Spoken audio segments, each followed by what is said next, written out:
The night was deep and heavy in the African jungle. Crickets chirped in endless rhythm, and the air smelled of damp earth and wild leaves. A lone hunter named Okoro set down his bow and arrows, leaning them against a tree. He had been tracking an antelope since morning, but as the sun fell, exhaustion crept into his bones. The jungle, dangerous at night, was no place for a man to wander. Yet Okoro, confident in his skills, decided to rest under the great fig tree. He lit a small fire, roasted a yam he carried in his satchel, and told himself, "I will close my eyes only for a while. At dawn, I will continue." But the jungle had other plans. As the fire crackled low and the moon slid behind the clouds, Okoro's eyes grew heavy. Slowly, he drifted into sleep, unaware that the darkness around him was stirring, and eyes, many, many eyes, were watching. Okoro slept with his back against the tree, his bow within arm's reach, but the fire was dying fast. The orange glow faded, leaving only embers that pulsed weakly like a heartbeat. Then the forest shifted. The usual sounds of the night, the crickets, the frogs, even the wind, fell silent. The air grew thick, heavy, and strange. It was as if the jungle itself was holding its breath. That's when it happened. From the shadows between the trees, pairs of glowing eyes began to appear. First 2, then 4, then 6, until it seemed the whole jungle had awakened. The eyes blinked, unblinking yet alive, watching the lone hunter who had dared to sleep in their domain. Some glowed a faint amber, like wildcats. Others burned red, like coals in the fire. And some were pale, almost human-like, but not human at all. Okoro stirred in his sleep, sensing something. His hand twitched near his bow, but he did not wake. The eyes crept closer, silent, circling him, until he was surrounded in every direction. What he thought was rest was about to become a night he would never forget. A sudden chill swept through the clearing, and Okoro's eyes shot open. For a moment, he didn't move. He lay still, his instincts telling him something was wrong. The fire was nearly gone, just dull, orange embers struggling to survive. Then he saw them. The eyes. They were everywhere, glowing like lanterns in the blackness, staring, watching, breathing. Okoro's heart pounded in his chest. He had hunted leopards, hyenas, and even lions before, but this was different. These were too many, and some of them didn't look like animals. One pair was so close he could see the outline of a face, long, thin, and stretched in ways no human face should be. Another pair blinked sideways, like the eyes of a lizard. Okoro reached slowly for his bow, his fingers brushing the wood. But as he did, the night around him echoed with whispers. Not animal growls, not human voices. Whispers, faint, eerie, overlapping, as if the trees themselves were speaking in a language he could not understand. The hunter swallowed hard. He knew one thing. He had wandered into a part of the jungle not meant for men. And now, whatever ruled this place had noticed him. Okoro tightened his grip on the bow, though his hand trembled. His hunter's instincts screamed at him to run, but his pride told him to stand his ground. Then, it happened. From the ring of glowing eyes, one figure stepped forward. Slowly, deliberately. The faint glow of the embers revealed a tall, gaunt silhouette. Its skin looked stretched too tightly over its bones, and its limbs were far longer than they should have been. The face, if it could be called that, was hidden in shadow, but its eyes glowed like hot coals, never blinking. Okoro raised his bow and aimed. His voice broke the silence. "Stay back!" The thing tilted its head, almost like it was amused. Then, without warning, it began to mimic his voice. "Stay back," the creature hissed, repeating his exact words, only twisted, distorted. Okoro's blood ran cold. He had heard stories around the village fire about spirits that lived deep in the jungle, the echo walkers, beings that could steal a man's voice and wear it like their own. The whispers in the trees grew louder, overlapping, and now they all spoke in Okoro's voice. He realized with horror. The jungle was no longer just watching him, it was becoming him. Okoro's hunter's instinct screamed for him to loose the arrow. With a shaky breath, he aimed at the closest pair of glowing eyes and released. Thwip! The arrow flew straight and fast, but instead of piercing flesh, it passed through the figure as though it were smoke. The creature did not even flinch. Instead, it tilted its head again, and from the shadows, dozens of other arrows rained down, landing in the dirt around Okoro. They were his arrows. Every one of them looked exactly like the ones in his quiver. Okoro's heart pounded. He tried again, this time throwing his hunting knife. It spun, gleaming in the firelight, until halfway through the air it vanished. A moment later, he heard the sound of a blade scraping against stone, and when he looked, the creature was holding his own knife, dragging it slowly across the ground as if sharpening it. The jungle erupted with laughter, not human laughter, but a mocking echo of his own laugh, the one he sometimes used when boasting of his hunts. Okoro, brave hunter, the voices hissed in unison. Okoro, alone. He stumbled back, sweat rolling down his temples.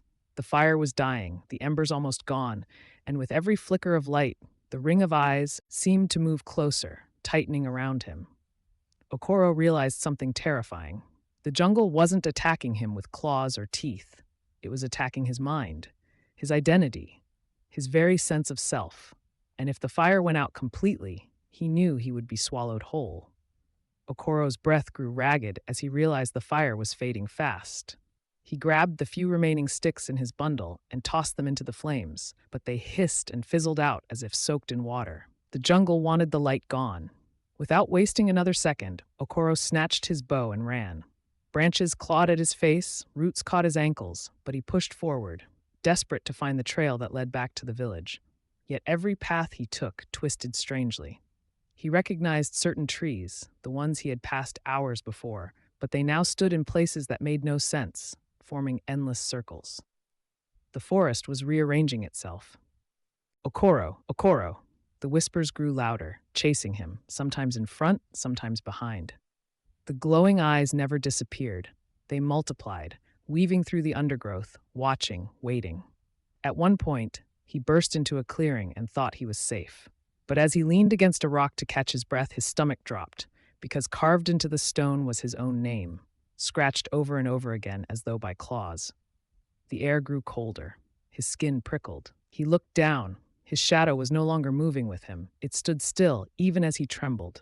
Then slowly it began to smile. Terror surged through Okoro. He stumbled backward, whispering a prayer his grandmother once taught him, a plea for protection from the spirits of the wild. The jungle paused, just for a moment. The whispers stopped. The eyes blinked once, twice, and then vanished. But silence, Okoro realized, was even worse. Because now, something unseen was moving closer. Closer. And it was no longer watching. It was hunting. Okoro's heart pounded as he gripped his bow, though his hands shook so violently the arrow nearly slipped from the string. The jungle was too quiet. So quiet it felt as if even the insects had fled. Then he heard it. A slow, deliberate sound. Crunch, crunch, leaves and twigs breaking under footsteps that were far too heavy to belong to man. Okoro turned toward the sound, his breath shallow. Between the trees, he saw the outline of something massive. Shoulders hunched, taller than any hunter he had ever known, its body shifting like shadows in firelight. He raised his bow, but before he could release, the creature stepped into a shaft of moonlight. Okoro froze. Its face was almost human, but twisted, with eyes that glowed like burning embers and a mouth stretched unnaturally wide, as if it had been torn open by force. Its skin was dark as the jungle night, yet covered with strange ancient markings that seemed to pulse with light. And then it spoke, but the voice wasn't its own. It was his father's. Okoro, why do you run? The bow slipped from his hands. His father had died years ago, taken by fever. Yet here, in the dead of night, the voice was exact, soft, familiar, almost comforting. The creature stepped closer, every word twisting deeper into Okoro's mind. Stay, the forest has chosen you. Don't resist. Okoro stumbled back, shaking his head violently. No, you're not him. You're not my father. The jungle shivered with laughter, not from one throat, but from many. The glowing eyes he thought had vanished reappeared, dozens of them, circling the clearing.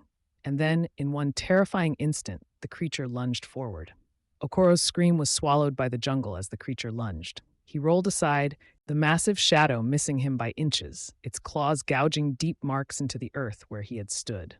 Grabbing his bow, Okoro sprinted through the trees, heart hammering so hard it felt like it would burst. But no matter how fast he ran, the laughter followed, low, echoing, and in many voices.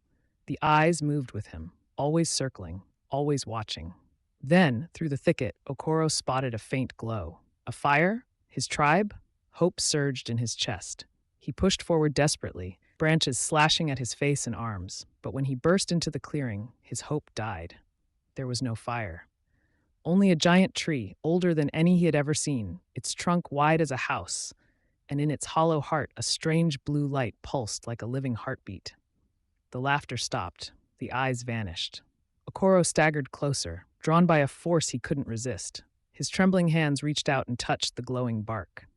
Immediately, visions flooded his mind: hunters long dead, spirits of the jungle, battles fought under blood moons. And in every vision, one truth was clear. The jungle didn't want to kill him. It wanted to claim him. From behind, the creature's voice whispered again, closer than ever. Now you understand? You were never lost. You were chosen. Okoro turned, and this time the creature wasn't just one shape. It was many, shifting faces of ancestors, warriors, and beasts, all merging into one terrifying form. The ground trembled, the tree's blue light flared, and Okoro realized, if he accepted this, he would never return to his village the same. Okoro's breath came in shallow gasps as the jungle held him in its grip, body trembling, spirit caught between terror and temptation. The creature of shifting faces loomed closer, its many eyes gleaming with an ancient hunger. "Take what is offered," it hissed, its voice echoing like 100 ancestors speaking at once. "Become more than a man. Become the jungle itself." Okoro staggered back, clutching his bow as though it were the last tie to his humanity. "No, I am not yours. I belong to my people." The laughter erupted again, rolling like thunder through the trees. "Your people? They sleep in their huts, blind and weak. But you," the creature's claws extended toward his chest, "you were chosen to see what they cannot." The blue light from the ancient tree surged brighter, pulling at him, filling his head with whispers. He saw visions again, himself with the strength of 10 men, able to command beasts, to silence enemies with a single word. Power beyond imagination. For a moment, Okoro faltered. His life as a hunter had been filled with hunger, danger, and loss. What if he accepted? What if he ruled instead of struggled? But then, a memory pierced the fog, the voice of his late father saying, "A true hunter does not take for himself what would destroy the village. His strength is not his own, but for the people." Okoro's trembling stopped. His grip on the bow tightened. He straightened his back, eyes blazing with defiance. "I am not your prey, and I will not be your servant." The creature's faces twisted into fury. The jungle roared, trees shaking as if in rage. The blue light flared violently, threatening to consume him whole. Okoro lifted his bow, notched an arrow, and aimed straight at the pulsing heart of the tree. The creature lunged, and in that instant, the hunter released. The arrow flew, piercing the glowing core. A deafening scream shook the forest as the light exploded outward, blinding everything. Okoro was hurled back into the darkness, swallowed by the blast. When Okoro opened his eyes, silence hung heavy in the jungle. No whispers, no shifting shadows, only the faint rustle of leaves swaying in the night breeze. He sat up slowly, body aching, bough splintered at his side. The massive tree, once glowing with unnatural light, now stood dark and hollow, its ancient roots cracked open like a carcass. Around him, the eyes that had surrounded him were gone. The creature's laughter had been silenced, but something else remained. From the hollow of the broken tree, a faint ember glowed. Unlike the harsh blue before, this was a warm, golden light. It pulsed gently, like a heartbeat. Drawn to it, Okoro reached out. The ember did not burn. Instead, it seeped into his chest, filling him with a strength that was not wild or consuming, but calm, steady, alive. It was as if the jungle itself had blessed him, not cursed him. Okoro staggered back toward the village at dawn. When the first rays of sunlight touched him, he looked less like a broken hunter and more like something reborn. The villagers who had feared for his life rushed to meet him. Their eyes widened when they saw the quiet glow that seemed to linger in his gaze. He had faced the jungle's darkest trial and returned not just alive, but changed. From that day forward, Okoro was no longer just a hunter. He was the man who had silenced the cursed jungle, the one who walked with both man and spirit. The elders whispered that the ancestors had tested him, and he had proven worthy. Yet sometimes, when the nights grew long and the winds carried strange echoes, Okoro would pause by the fire. In the silence, he could almost hear them again. The eyes in the darkness, the voices in the trees. The jungle was watching, always watching. And though he had survived, Okoro knew one truth with chilling certainty. Not every hunter returns the same from the eyes of the forest.